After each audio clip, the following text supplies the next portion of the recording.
জাদুর ফুলের বাড়ি। এই বাড়িতে কোনো কিছুর অভাব হবে না। তোমাদের যাবতীয় সব জিনিস তোমরা এই বাড়িতেই পেয়ে যাবে। দেখো মা, আজ বাইরে কত বৃষ্টি হচ্ছে, মনে হয় ঝড় হবে। হ্যাঁ রে মা, বৃষ্টি দেখে মনে হচ্ছে এবার অনেক ঝড় হবে। কি বলো মা, বন্যা হবে? আমার খুব ভয় করছে মা। আর দেখো বাইরে কিভাবে বিদ্যুৎ চমকাচ্ছে। মা, বন্যা হলে আমাদের ভাসিয়ে নিবে না তো?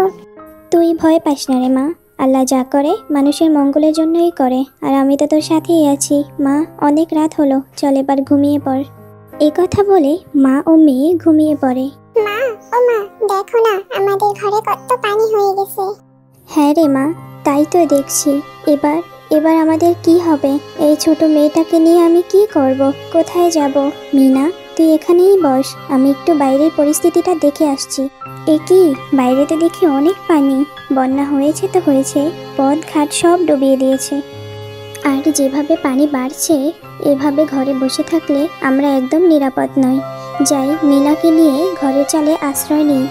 এ কথা বলে মা ও মেয়ে চলে যায় ঘরের চালে আশ্রয় নেওয়ার জন্য। মা, থাকার জন্য তো একটা জায়গা পেলাম, এখন খাবো কি?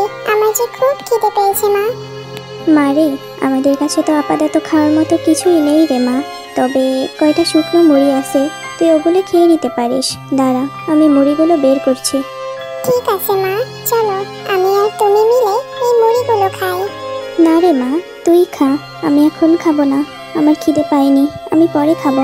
না মা, আমি জানি তুমি কাল রাত থেকে কিছুই খাওনি, তোমারও খিদে পেয়েছে। আর তুমি না খেলে আমিও খাবো না। মারে, আমাদের কাছে খুব অল্প মুড়ি, এখন তুই কিছু খেয়ে নে, আমি পরে কিছু খেয়ে নেব। এই অল্প মুড়ি দিয়ে আমাদের কিছুদিন চলতে হবে। আচ্ছা ঠিক আছে মা। এভাবেই মা ও মেয়ের সেই দিন কেটে যায়। মা, ও মা, দেখো না এইদিকে একটা নৌকা ভেসে আসছে। হ্যাঁ রে মা, তাই তো দেখছি। আল্লাহ মনে হয় আমাদের ওপর দয়া করেছেন। চলো মা, আমরা এই নৌকা দিয়ে খাবার খুঁজে আনি। না রে মা, এই বন্যায় সবার আমাদের মতোই অবস্থা। এই অবস্থায় আমরা খাবার কোথায় পাবো রে মা? তার থেকে চল এই নৌকা দিয়ে আমরা কোনো নিরাপদ জায়গায় চলে যাই। এই কথা বলে তারা মা ও মেয়ে চলে যায় নিরাপদ স্থানের খোঁজে। মা, ও মা, আজ 2 দিন যাবত নৌকায় ভাসছি, এখন পর্যন্ত কোনো নিরাপদ জায়গা পেলাম না। মা, এদিকে আমার খিদে পেট জ্বলে যাচ্ছে, তুমি কিছু একটা করো মা, কিছু একটা করো। মারে, আমি যে খুব অসহায় রে মা, আমি এই অবস্থা তোকে কোথা থেকে খাবার এনে দিব? আল্লাহ নিশ্চয়ই কোনো না কোনো ব্যবস্থা করে দিবে। মা, তুই আর কাঁদিস না রে মা, আর কাঁদিস না। মা মিনা, দেখ দূরে একটা শুকনো দ্বীপ দেখা যাচ্ছে, চল মা আমরা ওইখানে যাই, ওইখানে গেলে আমাদের কোনো না কোনো একটা ব্যবস্থা হবে। হ্যাঁ মা, চলো তাহলে। এই কথা বলে তারা সেই দ্বীপের উদ্দেশ্যে চলে যায়।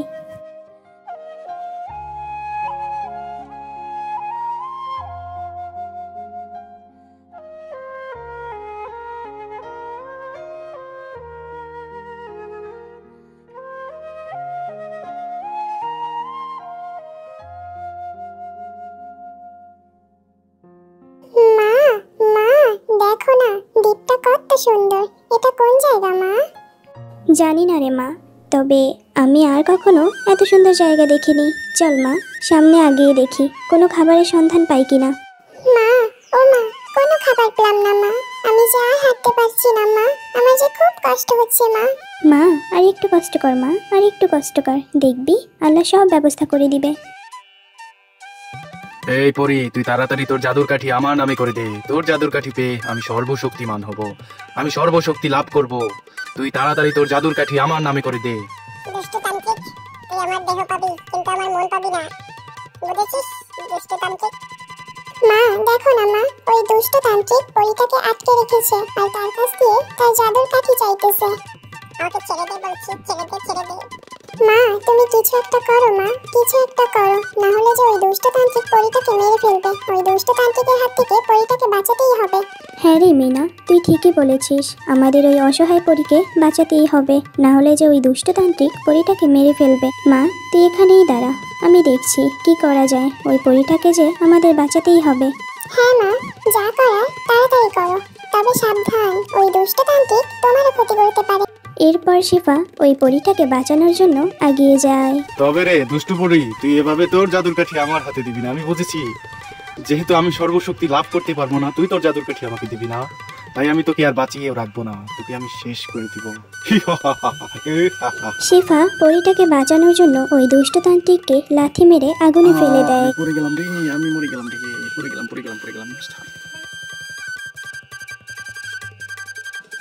তুমি কে গো?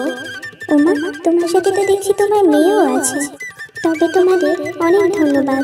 আজ তোমরা সঠিক সময় না আসলে হয়তো ওই দুষ্টতান্ত্রিক আমাকে মেরেই ফেলতো। তবে তোমরা এই গভীর জঙ্গলে কেন এসেছো? এরপর শেফা তাদের সাথে ঘটে যাওয়া সব ঘটনা পরীকে খুলে বলে। তোমাদের কথা শুনে আমার অনেক খারাপ লাগলো। তোমরা যেহেতু আমাকে সাহায্য করেছো, আমিও তোমাদের সাহায্য করতে চাই। এই নাও জাদুর ফুলের বাড়ি। এই বাড়িতে কোনো কিছুর অভাব হবে না। তোমাদের যাবতীয় সব জিনিস তোমরা এই বাড়িতেই পেয়ে যাবে। তোমাকে অনেক অনেক ধন্যবাদ পরী। মা, আমাদের এখন আর কোনো অভাব থাকবে না মা। পরি দেওয়া এই ফুলের বাড়িতে আমরা আমাদের যাবতীয় সব জিনিস পেয়ে যাব মা। আমাদের এখন আর পথে পথে ঘুরতে হবে না। হ্যালো বন্ধুরা, গল্পটি তোমাদের কাছে কেমন লাগলো?